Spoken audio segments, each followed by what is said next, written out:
Mais uma live ao vivo agora. Eu vou falar com a presidente do Brasil, a futura presidente do Brasil, Carolzinha Rores. Tudo bom? Oi, tia. Oi, tudo bem, lindona? Tudo com você? Tudo bem, tudo ótimo. Como é que estamos aí nos Estados Unidos? Tudo bem? Muito bem. É? Sempre bonita, sempre sorridente, com brilho no olho. Isso é muito importante para a vida toda. O teu som tá falhando um pouco. Meu som tá bom para você? Tá. É porque eu tava com fone, mas acho que se eu colocar deitado, eu fico torta pra você, talvez. Não sei. Mas eu acho que assim tá bom. Tá Fala melhor? aí um pouquinho. Tá melhor. Tá ótimo o som agora. Pronto, então. É. Orlandinha, a Adrianinha, tua mãe, Simone Nogueira, beijo pra ela. Ai, tem uma galera querendo te ver aí, hein? Eu tô aqui só... Quando o Fábio falou comigo, eu tinha convidado o Fábio para fazer uma live comigo, né? Para ele falar sobre os projetos dele de acessibilidade, que eu curto tanto. E, bem, um cara sensacional. E quando ele me falou isso, sobre o teu sonho, eu falei assim, quem tem que fazer essa live na tua frente é a Carol. É ela que tem direito primeiro, né, assim, a fazer essa live com a gente.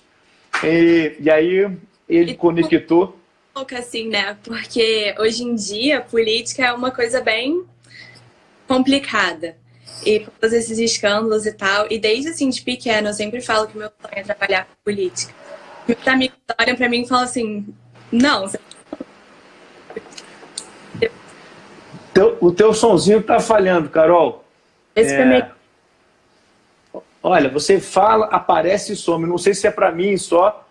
Vê se o pessoal tá ouvindo. Se vocês estão ouvindo a voz da Carol aí, por favor, dá um joinha. Se vocês não tiverem, por favor, avisem aqui no comentário. Vê assim, agora, o que você acha? Agora melhorou bastante. Tá, então vou ficar de fone. Né? E aí, de fone, acho que melhorou bem, Carol. Tá bom. E quem quiser convidar o pessoal para escutar a Carol, é só apertar nesse aviãozinho aqui e convidar o povo. Convidar os amigos da Carol, convidar a família, convidar... Eu acho que esse momento aí melhorou bastante, né, Drica? Então tá bom. Eu tô vendo aqui que a Aline também, tua prima, lá do Canadá, entrou. Tá todo mundo entrando, hein? Aham. Deixa eu te falar uma coisa, Carol. Quando teu pai falou isso para mim, ela falou assim, a Carol quer ser presidente do Brasil, Maurício. E aí ele falou isso, mas ele falou assim, mas é um sonho muito doido, né? Porque como é que pode uma menina de 17 anos querer ser presidente? Eu falei assim, cara, estimula, cara. Vai em frente, porque eu acho que as pessoas precisam ter sonhos. E aí eu falei para você, sonhar grande, sonhar pequeno dá o mesmo trabalho, né?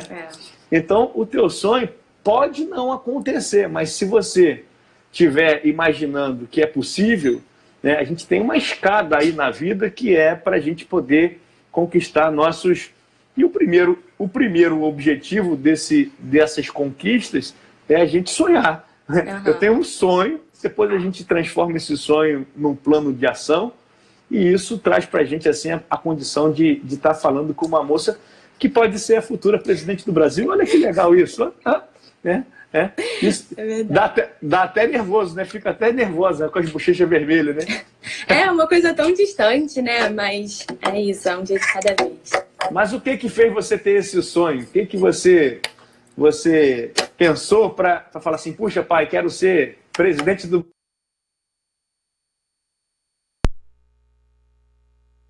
Brasil? Eu não sei porquê, mas eu sempre gostei muito de política. Eu sempre gostei muito, assim, de falar em público. E é uma coisa que me interessa muito. E eu não sei se você sabe, você deve lembrar, quando eu era pequena, eu fiz um filme com meu pai. Comendo de um tudo. Reaproveitar alimentos e tal. E eu me aproximei muito, tipo, desse universo, assim, sabe? E eu lembro que a festa do filme foram várias crianças de um orfanato. E meu pai, ele sempre me fez ter muito contato com essa outra realidade, que não é a nossa, porque a gente acaba vivendo numa bolha. Eu vivi a vida inteira numa escola particular e, sabe, a gente acaba não vendo o lado do outro. E quando eu comecei a, tipo, crescer e tentar enxergar esse lado, eu comecei a ver que a gente vive num país muito desigual. E aí, ao mesmo tempo que eu comecei a desenvolver um sonho de ser presidente, eu comecei a desenvolver um sonho de morar fora. Eu queria sair dali, porque eu achava que essa era a solução. E lá em casa a gente tem um quadro de coisas que a gente tem que lembrar de fazer. Então, tipo, comprar pão, comprar leite. E aí eu escrevi, se mudar para os Estados Unidos. Foi isso que eu escrevi no quadro. E aí meu pai, eu lembro, e a minha mãe, eles ficaram tipo, Carol, sabe? Não é assim que funciona e tal. E intercâmbio sempre foi o meu sonho. E aí quando eu cheguei aqui, eu comecei a ver que a questão não era... O problema não era o meu país, eram as pessoas que estavam no poder, sabe? E, tipo, o sistema que estava errado. Porque, cara, o Brasil é um país absurdo. E eu amo os Estados Unidos, eu tô amando viver aqui, foi uma experiência maravilhosa. Mas a cada dia que passa, eu vejo como eu sinto falta de casa, falta das pessoas, falta do ambiente. E eu acho que foi mais ou menos isso que me fez essa vontade. Não é do teu tempo, mas tem o Vinícius de Moraes, né? Vinícius Moraes, você conhece algumas músicas dele seguramente, né? Mas talvez não faça associação direta porque não é do teu tempo.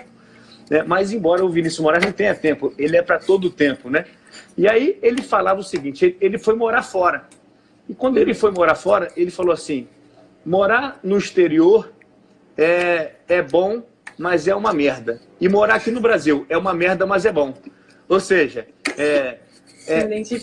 você quando está aí, né, nos Estados Unidos, você deve ver uma porção de coisas que é muito melhor aqui do que aí.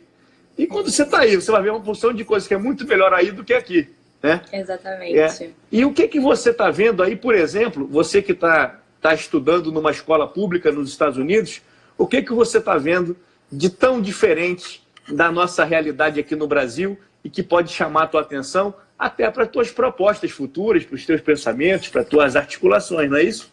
Uhum. Então, antes de eu vir pra cá, foi o que eu falei, eu estudei a vida inteira em escola particular. E o que eu tinha noção das escolas daqui eram o que a gente vê nos filmes, né? Então eu vim com uma expectativa muito grande. E antes de eu chegar, minha mãe, ela conversou comigo.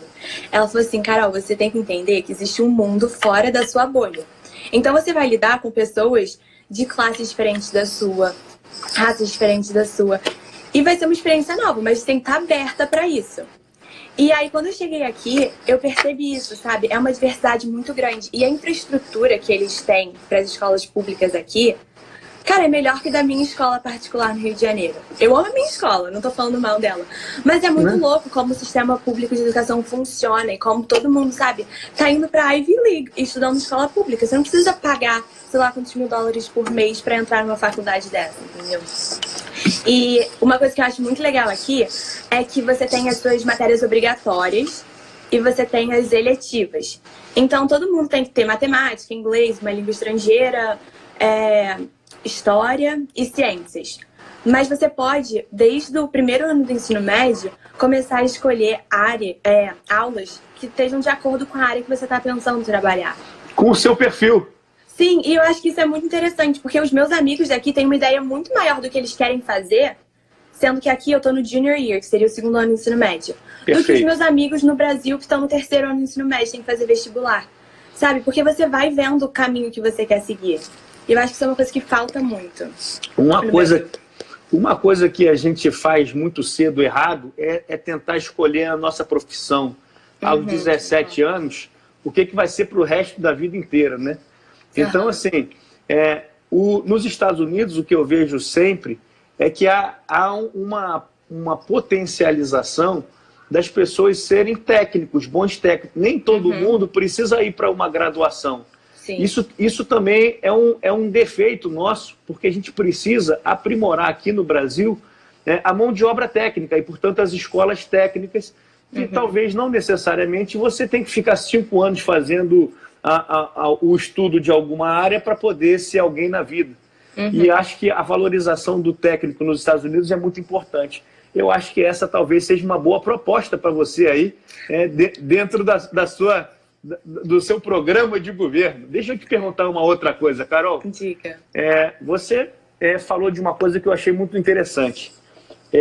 Você foi sensibilizada a pensar nesse processo de ser presidente da República a partir de um incentivo, de um estímulo, que foi o filme, né, que vocês fizeram juntos. Esse filme é um filme extremamente atual, importante, É um filme que parece que já deve ter uns, sei lá, uns 5 anos ou 10 anos, talvez. Nossa, né? não, eu tinha acho que 7 anos. Tem 10 anos. Então tem 10 anos, né?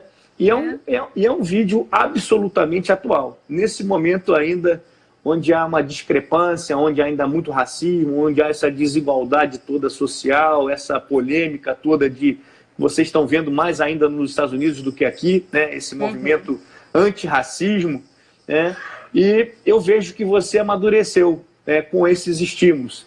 A família é muito importante, não é, Carol? Assim, eu acho que é a base, assim. O fato de você ter uma mãe trabalhadora, um pai consciente, uma mãe consciente, uns tios, né, próximos que te dão todo o apoio. E a gente vê aqui também no Brasil o problema das famílias, né, dilaceradas. As famílias, isso talvez seja reflexo também de uma baixa educação, violência dentro dos lares, né, assim, feminicídio. Eu queria deixar você livre para falar sobre algum tema que você queira, mas é muito importante que você tenha esse vínculo, né, assim, com as suas raízes sempre.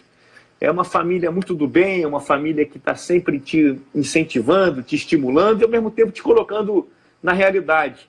Quando você fez o filme, você viu que tinha muita gente no mundo passando fome. E a gente fala que há uma maioria que morre de medo, ou seja, aquelas pessoas que você mesmo disse que estão na bolha, mas há uma maioria que morre de fome, né? Assim, que é a fome, a necessidade do apoio do governo em relação à saúde, em relação à segurança, em relação a transporte. E acho que são elementos que... Como é que você enxerga aí, por exemplo, nos Estados Unidos, e que a gente pode trazer aqui para a nossa realidade de Brasil, essa questão, por exemplo, da educação, não da educação formal do colégio, mas do respeito do outro, que eu acho que isso você também consegue verificar muito aí, né? O patriotismo aí nos Estados Unidos é muito maior do que no Brasil. É muito intenso, Eu acho que aqui as crianças, desde pequena, acredito que nas escolas particulares também, mas nas escolas públicas, eles oferecem muitas atividades extracurriculares. E eu acho que não só a família, mas essas atividades começam a meio que moldar o caráter da pessoa. Tanto que muitas pessoas aqui consideram os treinadores de esporte como se fossem parte da família, como se fosse um segundo pai. Porque você passa muito tempo. Então eu acho que essa imersão já na cultura, desde pequenininho, na sociedade, conviver com outras pessoas, muda um pouco a cabeça e faz você ver diferentes realidades. Porque você vê o menino que mora na mansão jogando lado a lado com o menino, sabe, que mora ali do lado, numa casa pobre, sabe, pequena. E é muito louco isso, porque eu, por exemplo, eu não tive isso onde eu cresci. Eu estudei a vida inteira em escola particular, as aulas de dança que eu fazia eram particulares também, sabe? Eu nunca, tive essa sensação de me colocar no lugar do outro. E eu acho que isso eles têm muito aqui. E eles se unem. Nessa pandemia toda, nessa loucura que tá acontecendo de quarentena, um dá a mão pro outro e eles vão, sabe? Eles respeitam a quarentena, um ajuda o outro. Você vê a quantidade de campanhas, de doações. A minha host mom, ela tem uma amiga que tem uma filha de 5 anos. A garota fez aniversário semana passada. O que ela pediu de aniversário foi doação de comida para as pessoas que estão passando fome. E ela tem 5 anos, não foi uma coisa que alguém botou na cabeça dela, sabe? Eles crescem com isso, com campanhas na escola, com projetos. A quantidade de projetos que tem de reciclagem, de distribuir cobertor e roupa de inverno nas cidades grandes aqui perto, porque eu moro numa cidade pequena, não tem muito morador de rua. É desde pequeno, é desde que você tá no middle school, que é ensino fundamental 2 daí. Então eu acho que você crescer, o ambiente escolar é muito importante. Por mais que a base familiar seja essencial, você ter isso por perto durante a sua formação e com pessoas da mesma idade que você faz diferença do que você só tá sempre ouvindo de gente mais velha. Cara, Carol, que legal ouvir uma menina, né? Porque você sabe, eu tenho a Maria, né, que tem exatamente a tua idade, você tem aí eu tenho uma tropa aqui, né? E eu falei até com você antes, puxa, que bacana, você vai querer ficar falando de TikTok, né? Nada contra o TikTok, hein, pessoal? O pessoal que está me ouvindo aqui, mas está ouvindo de uma menina de 17 anos, né? Sobre coisas que são relativamente importantes, né, importante para o mundo. Você falou de uma coisa que me chamou muito a atenção e que eu acho que a gente tem um potencial muito grande e explora pouco, e vocês exploram muito bem aí nos Estados Unidos, que é a questão dos esportes. O esporte como fator inclusivo, né? Fala um pouquinho mais dos esportes aí. Você falou que o treinador é quase que um segundo pai, né? É quase. Porque aqui eles levam muito a sério. Eu, quando cheguei na educação física, eles fazem todos os esportes. Eu, quando cheguei, eu tive que aprender. A minha nota em educação física era a minha nota mais baixa das minhas matérias. Sendo que eu amo educação física. Meus amigos do Rio, eles sabem disso. Eu sempre era mais animada da aula. Só que no Brasil a gente tem muito limitada. Tipo, quase sempre futebol. E nada contra o futebol, é meu esporte preferido. Só que quando eu cheguei aqui, eu vi um universo de esportes que eu não fazia nem ideia que existiam. Não sabia nem como jogar. Eu tinha que sentar no cantinho e aprender pra poder entrar. E eles têm isso muito forte. Eles têm, só pra começar, assim, mesmo os que não gostam dos esportes, eles têm educação física 4 vezes na semana. Então, eles já têm esse contato mais intenso com a atividade física. E depois da aula, eles, para cada temporada, têm determinados esportes. E os esportes são os mesmos desde que você tá, assim, depois do infantil, né? O ensino fundamental 1. Então, você vai crescendo com aquela expectativa de acabar a aula logo para você encontrar seus amigos e jogar o esporte que você gosta. De chegar no final de semana e ir para um campeonato. E é uma coisa que é muito incentivada no horário de aula e pós-aula. E até para você entrar em faculdade isso pesa. Quando você vai se inscrever na faculdade, não é só numa nota que eles estão, para uma nota que eles estão olhando. Eles estão olhando para o seu currículo todo. Então, não é a nota que você tirou na escola. Às vezes o esporte que você faz, o engajamento que você tem com a escola como um todo, pesa mais do que a nota que vem no seu boletim. E eu acho que isso é muito louco, porque eles levam muito a sério. Eu, quando fui entrar, eu fui líder de torcida pro inverno. Então, eu quando fui entrar, eu tava muito nervosa, que eu vi as meninas todas assim, tipo, muito preparadas, levando muito a sério. E eu tive sorte porque eu não sei a minha vida inteira. Então foi o que me fez entrar. Mas aquelas meninas praticam todos os dias desde que elas têm 5 anos. E elas vão pra campeonato nacional, pra todas essas coisas. E você vê que formam meio que uma família. E aí no final do ano a gente teve, da temporada na verdade, a gente teve um evento que as treinadoras falaram. E elas choravam. E todo mundo... Eu não tinha esse apego tão grande porque eu só vivia aquilo dali 3 meses. Mas pra quem tava vivendo há anos, chorando, sabe? Porque vira uma família. É uma coisa muito intensa. E isso em todos os esportes. E a escola, ela abraça muito. Toda sexta-feira na minha escola, todo mundo ia vestido com as cores da escola pra apoiar os times. Que eles jogam normalmente no fim de semana, né? Então você acha que você, como presidente, futura presidente, esse estímulo ao esporte é fundamental. Deixa eu falar uma coisinha para você. Eu não tenho dúvida disso. Você está no caminho certo. Educação, esporte, saúde, lazer, essas são sempre as pautas principais aí da política. Deixa eu falar uma coisa. Outro dia, por acaso, né, uma das 3, eu não me lembro qual foi, nessa onda agora de aula via Zoom, né, esses instrumentos, eu estava meio cochilando no sofá, enquanto estava acontecendo aula de educação física. E aí eu perguntei, o que está acontecendo aí? E ela falou assim, não, isso é aula de educação física, ou seja, como se não fosse importante. A gente precisa valorizar também essa cultura, não só do esporte e da educação física, mas do professor também de educação física, que tem um seu importante papel, como qualquer outro. Ele não é mais importante nem menos importante do que o de matemática, do que o de física, do de geografia. São importâncias iguais, são habilidades que a gente precisa ter e que a gente talvez precise mexer no nosso ambiente de casa para isso. Outro dia, uma das meninas também estava nesse cochilo na hora da aula, e eu virei inspetor aqui nesse período, né? Porque eu circulo pela casa e vejo a turma aqui. E aí estava uma meio cochilando, falei, o que aconteceu aí que está no horário de aula, você está meio cochilando? Ela falou assim, não, pai, é aula de ética. Eu falei assim, então liga agora o computador, porque agora é essa mesmo que a gente precisa escutar. Assim, porque nesse momento a gente verifica o quanto que talvez o que não nos é cobrado, a gente não avança. E aí você está vendo que você aí nos Estados Unidos teve uma cultura na educação que é muito interessante, que são as identificações do seu potencial. Você tem um mínimo que você precisa saber na sua grade, mas algumas coisas, o que faz você se orientar melhor para o que você quer. Bem, Deixa eu perguntar mais uma outra coisinha assim. E essa história de meio ambiente, que eu acho que é uma coisa interessante a gente falar sobre meio ambiente, um mundo que a gente está vendo talvez um pouco de descuidado do homem com o mundo. O que você fala para a gente do meio ambiente? Como é que você vê aí, por exemplo? Os Estados Unidos, nesse caso, não é nem um bom exemplo, né? Porque eles exploraram muito o mundo todo e agora estão tomando conta da parte deles.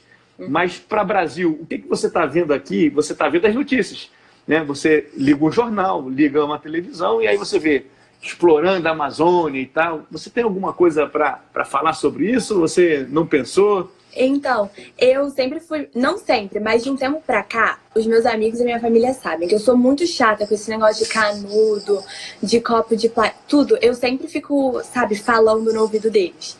Porque eu acho que, assim, cada um tem que fazer o que tá dentro do que você pode fazer, sabe? Você tem que fazer o que dá. Porque não é a gente que vai acabar com todas essas loucuras que estão fazendo pelo mundo. Mas, vendo de fora, aqui às vezes eles mostram algumas notícias do desmatamento no Brasil e tal. E aí parece uma coisa muito distante quando você começa a comparar as notícias que eles transmitem aqui com as notícias tipo, que realmente são televisionadas no Brasil, sabe? E eu acho que a imprensa, de forma geral, tá começando a cobrir mais agora. Porque é uma coisa que vem há anos. Não foi de um dia pra outro que quase metade da Amazônia foi desmatada, sabe? É uma coisa que vem há anos, só que as pessoas não pensam na consequência. E aqui eu vivo numa cidade pequena. É uma cidade de 14 mil habitantes. Puxa vida. Então saí do Rio e vim pra cá. Mas quase que cabe no seu condomínio. Exatamente. Mas você vê, as pessoas, elas sabem o que o país, tudo que o país fez todos esses anos, o que o país fez de errado, mas elas tentam mudar aos poucos. Então, quando eles colocam lixo pra fora, eles colocam também a lata dos reciclados. Então, o caminhão que vem recolhe ambos. Todos os supermercados, as sacolas agora são recicláveis. Então, você tem, perto da entrada do supermercado, o lugar para você depositar. Então, a gente sempre, quando a gente esquece as nossas sacolas, a gente tem um negócio ali na cozinha que a gente guarda e leva. Então, eu acho que aqui, eles... Tem muito ainda coisa descartável. Eu fico impressionada com a quantidade. Você vai nas lojas de departamento, você compra aquelas caixas gigantes que vem com várias embalagens individuais que eu não vejo necessidade. Isso eu acho que é uma coisa que o brasileiro não tem. Esse consumo tão exagerado que nem o americano. Tudo é plástico. Tudo você põe naquelas bolsinhas de plástico e leva para os lados. Mas eles estão, pouco a pouco, tendo essa consciência. Os estabelecimentos também estão tentando, acho que, conscientizar as pessoas. Mas é mais fácil porque é uma cidade pequena. Não é uma coisa que, se você falasse assim no Rio, ia ser implementada tão fácil, sabe? Mas eu acho que... Mas tudo começa de uma pequena ação, né? Exatamente. É uma coisa que me incomoda muito. E eu acho que é cada um tentar, pelo menos, assim, por enquanto, fazer essa parte. Já que os políticos não estão contribuindo tanto, eu acho que a pressão tem que vir da sociedade, que nem está vindo agora em todas essas questões de antirracismo. Eu acho que todas as pautas que a gente coloca, que são coisas que estão incomodando a gente, tem que vir da gente para eles, porque eu não acho que depois de todos esses anos eles vão virar um dia e falar: ei, vamos cuidar do meio ambiente. Porque muita gente ainda coloca a economia acima do meio ambiente, achando que não dá para conciliar os dois. Mas, enfim. Eu acho que as empresas, as escolas, elas começaram a falar um pouco sobre isso, sim. E aí são as pequenas ações que vão transformar a nossa sociedade. Eu não tenho dúvida disso. Uhum. Mas o mais importante é a democratização dessa informação.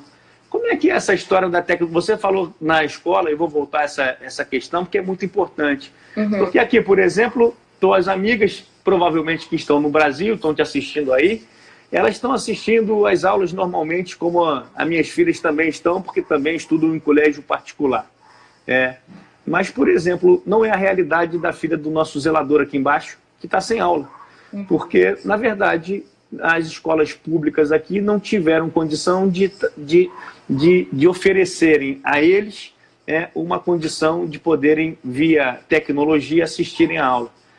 Como é que é o ambiente de tecnologia das escolas de vocês aí? Vocês estão tendo aula em loco ou estão tendo aula via Zoom aí dentro nos Estados Unidos?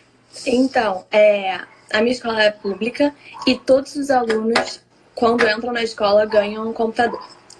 enquanto você tá na escola, obviamente. Mas ganha um computador em horário, em época normal, assim, não como aconteceu isso agora. E com esse computador você faz todas as atividades da escola, o gasto de papel é muito menor, você faz teste, você faz tudo no computador. E a tecnologia que eles usam é absurda, tudo é tecnológico lá. Você praticamente não usa papel, você só usa quando é exame final, assim, ou algo muito importante. E quando aconteceu que o governador virou e falou assim, as escolas vão fechar segunda-feira, a escola tipo, teve que se preparar, mas não teve um problema tão grande. Porque todo mundo foi com seu computador para casa e tinha acesso ao que os professores iam postar. A gente tem uma plataforma que agora estão começando a usar no Brasil, que é o Google Classroom. E todos os professores postam tudo lá. Então, eu acho que é absurdo como muita gente ainda vê a tecnologia como algo que não deve ser usado na educação, sabe? Separam a educação da tecnologia. E eu acho que no mundo que a gente vive, que a gente usa tecnologia para tudo, você não pode separar essas duas coisas. Perfeito. E os meus amigos do Brasil estavam falando disso, porque a gente vai ter Enem esse ano, né? Não sei se vai ser esse ano ou se vão adiar para o ano que vem. Mas como é que a gente que está tendo acesso a toda essa informação, acesso à aula online, pode fazer prova lado a lado com pessoas que estão ficando quase um ano sem estudar? Que legal ouvir você falando isso. Que grau de consciência você tem, Carolzinha? Né? Porque realmente é desleal, né, essa competição. E aí você estava falando também que a pessoa que mora numa casa mais simples aí, né, perto de você, ela joga bola ou no esporte ela está próximo de alguém que tem mais condições. E na educação deveria ser a mesma forma, né? Então, olha aí outra plataforma para você se empenhar aí no processo de estudar isso, né? E como que a tecnologia ajuda na democratização da educação, né, do nosso país. Se a gente tivesse investido mais em tecnologia no passado, talvez o custo para as escolas públicas fosse até menor, né? Porque isso é uma coisa que vem há anos. E eles aqui, por mais que eles sejam mais rígidos, porque como você tem as obrigatórias, que são bem menos, e o resto é eletiva, que é meio que o que você quer escolher, eles são mais rígidos. Só que ao mesmo tempo, tudo é resolvido na base da conversa. Tudo é flexível. E eles sabem que tem muitas pessoas, muitos alunos, na verdade, de classes inferiores, que estão tendo que ajudar em casa. Que estão tendo que cuidar dos irmãos, enquanto o pai que não pode parar de trabalhar está indo. E tudo é conversado, entendeu? Você fala, olha, esse dia eu tenho que fazer sei lá o quê. E eles arranjam uma forma de te adaptar, de fazer alguma coisa que você possa se encaixar. Eles meio que não deixam ninguém para trás, sabe? Eles adquiriram um sistema aqui, pelo menos em New Jersey, eu não sei se é no país inteiro, mas que é de pass or fail. Então, se você tira acima de certa nota, você passa. Se você tira abaixo, você repete. Não repete, mas você fica reprovado, assim. Porque eles sabem que não, mesmo todo mundo tendo esse acesso à tecnologia, tendo a informação mais perto, nem todo mundo tem a mesma condição de manter aquilo, entendeu? Porque a gente está longe.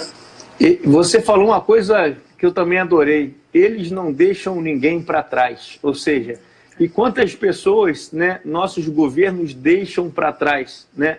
Não olham para trás, só olham para frente, só olham para o topo, só olham para a elite. E eu acho que nesse momento a gente precisa ter essa capacidade de reduzir essa desigualdade social que a gente vive aqui no Brasil, que você já deve ter ouvido falar nas aulas de geografia, um conceito chamado Belíndia, né? É uma Bélgica no topo da pirâmide e uma Índia na base. Essa é mais ou menos a forma como se comporta a economia do Brasil. Ou seja, a gente tem uma Índia, mais de 60 milhões de brasileiros passando necessidades básicas e 16 milhões de milionários no topo dessa pirâmide com vantagens. E a gente está vivendo aqui esse momento, né, mais drástico ainda, que é o da pandemia, que é da crise financeira, em que nos Estados Unidos eu estou vendo que o governo segurou a onda das empresas, segurou a onda das pessoas que estão trabalhando, está garantindo uma renda mínima para eles, e a nossa renda mínima aqui, ela serve para a parte menos favorecida realmente, mas a classe média que sustenta o país, ela acabou sendo muito prejudicada. A gente vai viver, nesses próximos anos, um problema econômico muito grande. E a gente vai precisar de muitas Caróis aqui, assim, pensando de uma forma bacana, bonita, pensando de uma forma limpa, ou seja, do ponto de vista ecológico, do ponto de vista da não corrupção. Porque, Carol, o que a gente vive aqui é muito mais do que uma crise econômica e financeira, a gente vive aqui uma crise e uma falência moral, onde você também falou aí nos Estados Unidos que as pessoas confiam uma nas outras, né? Assim, esse talvez seja um grande papel e quando você se prontifica a conversar com a gente e fala de uma forma tão bonita, tão simples, como uma menina de 17 anos, eu não podia esperar que você falasse conceitos de sustentabilidade, né? Mas está falando todos os conceitos com a tua expectabilidade, mas está falando todos os conceitos com a tua experiência, com a tua vivência. E eu acho que isso, mas está falando todos os conceitos com a tua experiência, com a tua vivência. E eu acho que esse é o grande barato para a gente poder reconstruir um Brasil. O que você espera para esse Brasil, para os próximos... Né? Você tem 17, quando você tiver 27, 37, quando você tiver 40 anos, você pode ser presidente. Você sabia disso, né? Um presidente no Brasil só pode ser presidente aos 40 anos. E aí eu queria saber se você... o que você está pensando para esses próximos 10, 20, 25 anos aí de Brasil, de campanha, de carreira, né? de estudo. Eu acho que o Brasil tem muita coisa para melhorar, mas já tem muita coisa boa. Então, é aquilo, é um passo de cada vez. Eu acho que um dos principais problemas, você falou agora, que os Estados Unidos, o governo está tentando muito apoiar o povo. A gente não tem esse apoio, sabe? Por mais que o governo esteja começando a disponibilizar esses auxílios e tal, é diferente. Os meus host parents, eles continuaram trabalhando. Porque minha mãe é psicóloga e a empresa do meu host daddy continuou funcionando mesmo ele trabalhando de casa. Então a nossa renda mensal não mudou. E mesmo assim a gente recebeu um cheque do governo com um auxílio. Porque o governo ele faz para todas as famílias do país, eles fazem de acordo com a renda que você está tendo no momento, o quanto que você precisa para ter uma vida básica, tipo, para meio que sobreviver, sabe? Uma vida com conforto nesse momento. Então, é uma preocupação muito... A gente não precisaria desse dinheiro. Mas o governo ele está tentando ajudar todo mundo, sabe? E dependendo da sua classe social, do que você está passando no momento, varia o valor desse cheque. E eu acho que essa falta de confiança que a gente tem no nosso governo hoje em dia, essa falta de apoio que a gente recebe dos políticos, é muito grande. Porque, cara, eles estão lá porque a gente elegeu... Não a gente, porque eu não voto ainda, né? Mas porque vocês elegeram ele. Então eles vão estar lá para representar os interesses do povo, não representar os interesses deles mesmos. E tem tanta coisa sendo reivindicada e essas coisas não estão mudando, que é uma coisa que na minha cabeça, por enquanto, não faz sentido. E é voltando lá para o negócio da educação que você falou. Que a gente aqui tá tendo essa aula online, pessoas de classes muito diferentes da minha estão tendo a mesma educação que eu tô tendo. E a escola apoiando, sabe? Postando aluno do mês, mesmo a gente não tendo aula, vendo as pessoas mais se esforçando, postando reconhecimento, desenhos, porque tem aula de arte, né? Desenhos que os alunos estão fazendo, mostrando que eles estão ali pra gente. E eu acho que isso é importante quando você quer crescer, você precisa ver que você tá tendo apoio. E eu acho que a gente não tá tendo esse apoio no Brasil. Não tá tendo esse apoio das escolas, não tá tendo esse apoio do governo. E aí você cresce e você acaba votando. A maior parte das pessoas que votam, elas nem olham de verdade as propostas da pessoa. O que a pessoa, onde a pessoa estudou, onde a pessoa trabalhou, o que ela fez da vida. Você vota porque é um número, é uma obrigação que você tem que ter.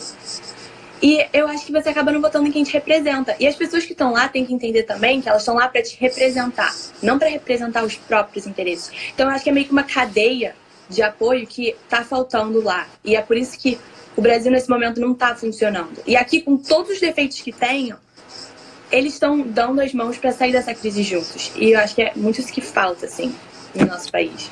Que bacana, Carolzinha. E o que você está pensando em estudar aí para frente? Assim, porque ainda pode ser que tenham muitas dúvidas, né? Você ainda está no segundo ano, talvez esteja indo para o terceiro, daqui a pouco está naquela hora. E aí, o que eu faço? Né? Eu quero ser presidente, o que eu preciso estudar? Você pode estudar qualquer coisa, eu vou te falar depois, mas eu queria ouvir de você, né? Então, eu sou mais assim do lado de humanas. Por mais que eu goste de matemática, não gosto muito de ciências não, mas sou mais do lado de humanas mesmo. Então, eu falei por muito tempo que eu ia fazer direito. Mas quando você fala que você vai fazer direito, todo mundo começa a te ver como advogado já, né? Aí eu comecei a pensar que não é isso que eu quero da minha vida. E eu comecei a pesquisar relações internacionais, comecei a pesquisar ciências políticas, todas essas coisas. E o que ia se adequar melhor com o sonho que eu quero, que é trabalhar na política. E aí a primeira coisa que você fala quando você vai fazer relações internacionais ou ciências políticas, ou qualquer curso que não é considerado tradicional e esperado de você, as pessoas viram e falam, você vai morar embaixo da ponte. E aí começa a criar um medo, porque você começa a ficar com um monte de coisas na cabeça. E eu realmente não sei o que fazer, sabe? E eu acho que foi o que você falou, é uma pressão muito grande pra gente escolher agora. Aqui, você tendo essas aulas eletivas, você começa a ter uma ideia para qual caminho você quer ir. Você pode entrar na faculdade sem saber o curso que você quer. Você começa a pegar uma matéria de cada área e ter o seu tempo. Você está estudando e você está vendo para onde você vai. E eu realmente não sei ainda. Eu tô contando, assim, aproveitando os dias que eu tenho para tomar essa decisão, porque vai ser pro lado de humanas, com certeza, mas o que eu não sei. A Nájila está falando aqui que você já está fazendo aula de justiça criminal no colégio, né? É minha host mom, ela. Ah, que bacana. Que puxa. Então, eu tô que bacana ter uma host mom dessa aí e que privilégio ter uma Carolzinha aí, né? Incrível essa música. Tudo. E na escola que eu te falei que tem as eletivas, quando eu cheguei, o meu counselor, porque isso é importante também, todos os alunos têm um counselor, que é uma pessoa pra te ajudar e te apoiar na escola, ver como é que você tá. Eles, te chamam pelo menos uma vez a cada 2 meses pra ver como é que você tá, perguntar sobre as coisas e tal. E como eu vim de fora, fui a primeira intercambista deles, ele me chamava sempre, né, pra ver se tava tudo bem. E aí quando eu cheguei, ele me perguntou que eletivas eu queria. E ele me deu uma lista.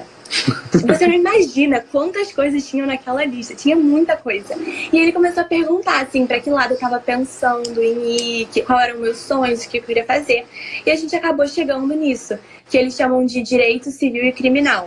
Porque como eu tô mais pro lado do direito, eu falei, talvez seja uma coisa interessante. E por mais que sejam diferentes as leis e as ideologias americanas e brasileiras, foi uma coisa que foi uma aula que me ensinou muito e me ampliou, assim, sei lá, as minhas ideias em geral. Agora, uma coisa que é muito importante, Carolzinha, que você pense, é que independente do que você escolha, né, para estudar direito, relações internacionais, ciências políticas, sociologia, né, o que importa é que a gente, além desse conhecimento técnico, né, essa formação, a gente precisa ter o que você tá dando uma aula aí pra gente, que são de soft skills, né? Assim, essa questão da oratória, essa questão da possibilidade de negociação, da conversa, do diálogo, da capacidade de trabalho em equipe, que normalmente não é dado em nenhum curso, em nenhuma formação. E que você está trazendo, né, para nós todos aqui que estamos te assistindo, essa alegria de pensar como é que tem já uma menina de 17 anos, né, quase virando uma moça, mas ao mesmo tempo com um espírito tão limpo, tão claro, tão transparente e tão nobre, para que a gente possa estar conduzindo. Primeiro, você vai ter aí essa chance de escolher, e é livre, e não tenha muita pressa para fazer isso, né? Se você tiver que esperar mais um ano depois que acabar o vestibular, ou 2, ou que você tem que fazer uma viagem pela Europa para ver o que está acontecendo, etc. Né? Assim, eu falo sempre aqui em casa, o que a gente precisa ser é alguma coisa do bem, fazer alguma coisa para o outro, ser importante para a sociedade. Primeiro, ver o que você pode fazer para o teu prédio, né? Para o teu bairro, para a tua cidade, e obviamente você vai galgando isso até chegar na esfera, né, federal. Deixa eu fazer uma outra pergunta para você. A gente tem uma porção de gente falando uma porção de coisa aqui, só que eu nem estou ouvindo. Eu estou tão preocupado. Eu estou tentando ler, mas está bem difícil. A minha digitimia não permite. Ou eu converso ou eu leio. Ainda mais quando a pessoa bota um texto de 4 linhas, aí a emenda com outra, eu já não consigo. Eu queria que você... a vovó Maria Helena assistindo, e a minha mãe também está te assistindo, sabia? Como botar. Minha mãe também está te assistindo, 75 anos, e está te assistindo. Porque eu acho que a gente precisa dessas esperanças. Você é uma esperança para a gente. Você sabe que a gente está vivendo aqui um ano que é um ano de política, né? Porque a gente, agora em outubro, a gente vai escolher nossos vereadores, nosso prefeito da cidade novo. Que dicas você daria primeiro para os eleitores, ou seja, para os teus amigos que já vão votar, porque você já vai votar se você quiser. Teus amigos mas também. eu não tirei nada. Porque eu tava Isso é aqui, importante, né? Hein? Você pode fazer isso, eu acho que de forma remota. Se você estiver entrando lá no TRE, eu acho que você pode fazer isso de forma remota. E para os teus amigos, o que você diria, assim, já que vocês vão votar, o que vocês deveriam estar olhando nos seus candidatos, no seu prefeito, nos seus vereadores? Cara, eu acho que assim, tem que procurar com quem mais você se identifica. Porque eu acho que, pelo menos nos últimos anos, o que eu percebi, não só da minha família, assim, mas das pessoas ao meu redor, eles veem os principais políticos que estão ali e aí eles falam, cara, eu não gosto desse, então é melhor eu votar no outro.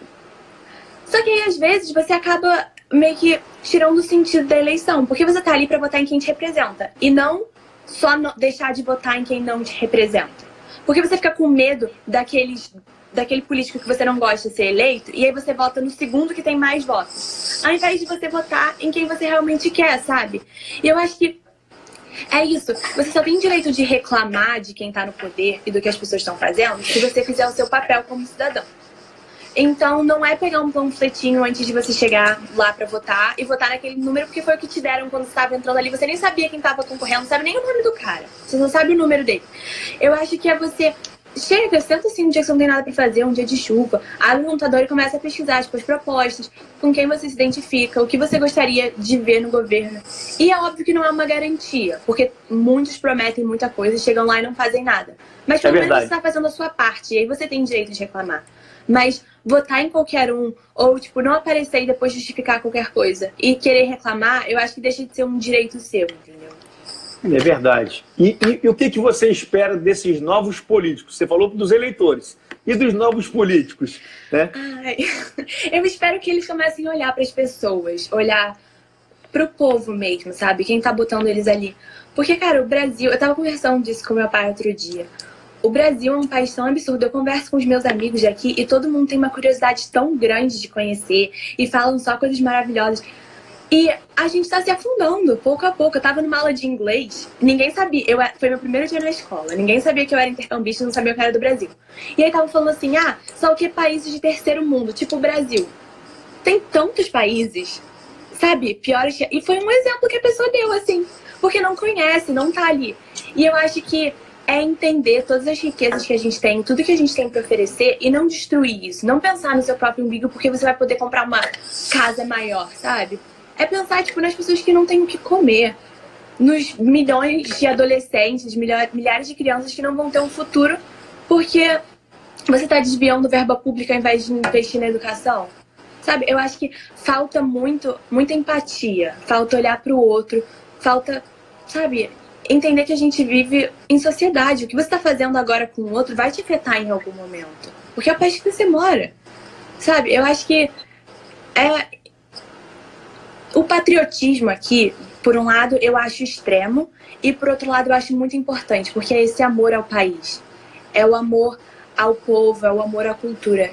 E o Brasil está perdendo isso. Eu acho que os líderes deviam implementar, mas não da forma que está sendo implementada agora, implementar como um amor e não como uma obsessão, entendeu? Não sei se deu para entender o meu pensamento. Não, mas eu entendi, eu tô encantado aqui com a tua fala, com a tua forma de se expressar.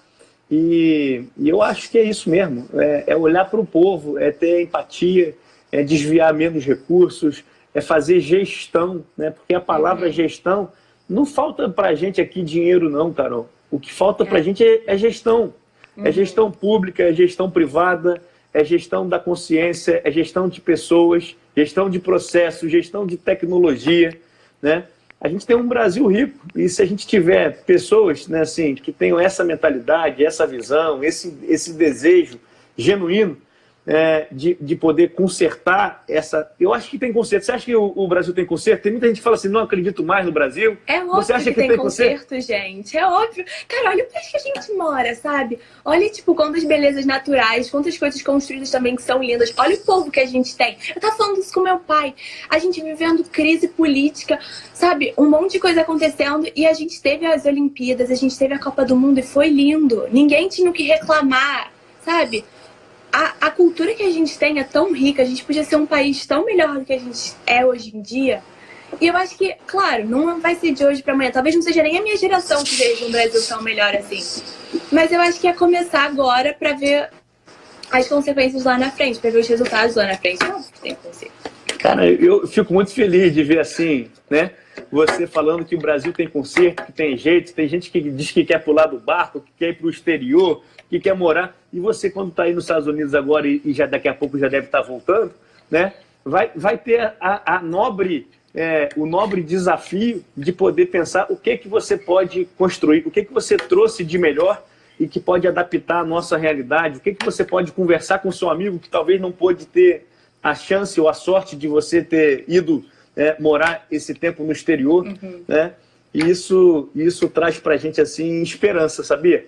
Você traz com esse sorriso bonito esperança para um Rio de Janeiro, para um Brasil, né? Porque o Gonzaguinha que fala, eu fico com a pureza da resposta das crianças, é a vida, é bonita. Você já não é mais uma criança, você já é uma adolescente, né?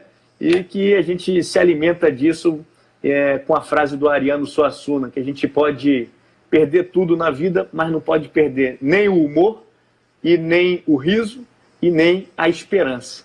Então, assim, fico muito feliz mesmo de ter podido conversar com você nesse tempo. Um sorriso lindo, uma cabeça pura, ao mesmo tempo muito centrada. Suas ideias são concatenadas, você tem um ar angelical e, ao mesmo tempo, uma dinâmica de gestora pública, né? Você vai ser uma gestora pública aí na nossa cidade, no nosso estado, e quem sabe, aí sim, a nossa presidente do Brasil. Queria agradecer muito. Você agora pode usar o teu tempo aí, está faltando só 2 minutinhos, eu acho. Aqui está me dizendo um pouquinho mais. Mas para dar um beijo para todo mundo que veio aqui te assistir, né? Tem uma galera. A avó. Eu tava muito nervosa. Eu falei assim, quem veio me perguntar, eu falei, gente, eles me chamaram para eles, eu não sei nem o que eu vou falar. Uma garota de 17 anos, o que ela tem para falar por 1 hora? Mas obrigada a todo mundo que veio, obrigada a Maurício também. E eu vi uma pergunta aqui que alguém falou assim, que país eu quero, que país queremos. E de tudo isso que a gente falou, e eu vendo de fora assim, eu acho que com a cultura e com o povo que a gente tem, cara, é só o que você falou, só falta gerenciar, porque a gente tem muita riqueza.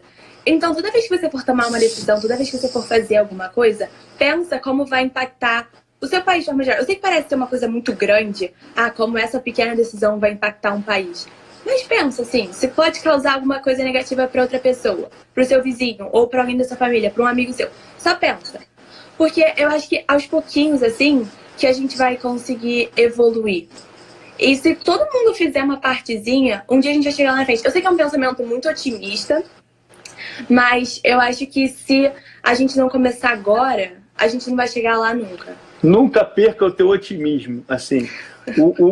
O otimismo é muito importante para o sucesso. Aquela pessoa que já pensa na derrota, aquela pessoa que já pensa no empate, metade da derrota está consolidada. Assim, então, pense sempre com esse olhar otimista na vida. Assim. Eu acho que é isso que nos move, o sonho. Às vezes as pessoas falam assim, Maurício, você é muito sonhador, você está sempre vendo a parte boa, cadê a parte ruim? Assim, a parte ruim ela acontece, ela é explorada na mídia, e a parte boa a gente vai fazendo.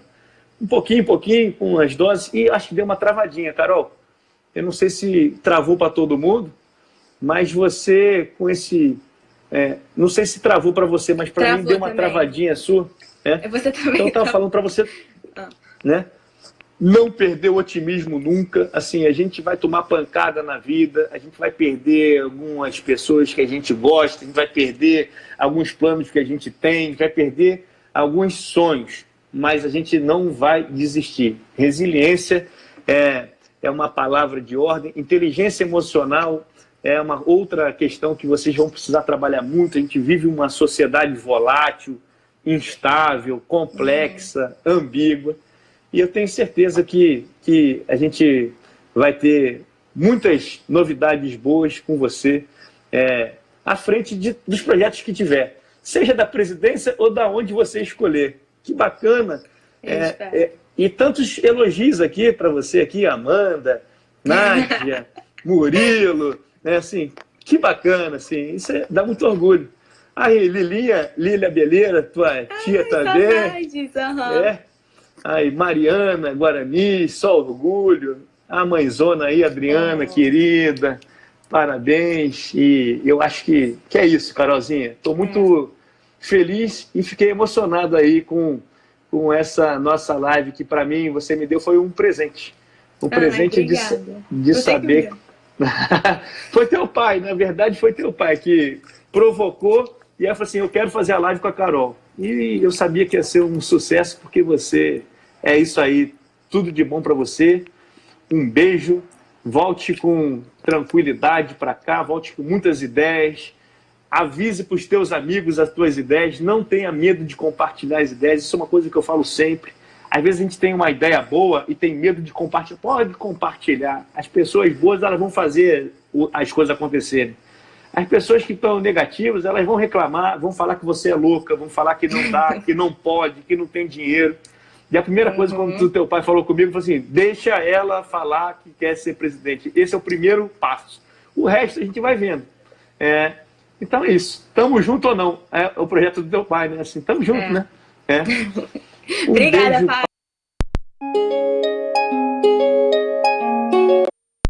Importante. E é isso, otimismo sempre. Um beijão pra você. Carolzinha, tudo de bom, tá? Bom retorno. Também. Traz um monte de coisa boa pra gente aqui no Brasil, de muitas ideias, de muita consciência, de muita coisa, de muitos valores, né? Valores, que são coisas que não custam nada, mas que valem muito, né? São nossos valores. É a ética, é a moral, é o olhar para o outro. Aí, a Frossar, a Adelaide, a nossa amiga, vendo aí, Lilinha, que linda, Carla Capobianco, linda. Quem é Carla Capobianco? Essa é minha amiga ou sua amiga? Não acho sei. Que é sua. Minha amiga? Carla Capobianco, acho que é do turismo, é isso mesmo. Grupo Réu, assim, que é um grupo de eventos. Aí, o doutor Fabrício Granito, essa é uma moça bacana para você levar para os teus eventos, hein? Leva para os teus eventos. Você acha que só vai levar gente... É uma menina, Andréa Nakane, né? Uma pessoa de eventos, querida também, amiga, professora, também aqui tá com cara de apaixonada aí pela Carolzinha. Né? E Carlos, de imóveis também, não sei bem quem é esse. E eu vou salvar essa live, você vai compartilhar com teus amigos. E aí, tenho certeza que tem muitos que estão vendo, ou que queriam ver, mas estão ou na aula de inglês, ou estão no curso. Que horas são aí? São 5. São 5 horas, né? É pouquinho tempo agora de diferença. E acabou o nosso tempo. Um beijo para você. Beijo, tio Maurício. Tchau, tchau. Tudo de bom.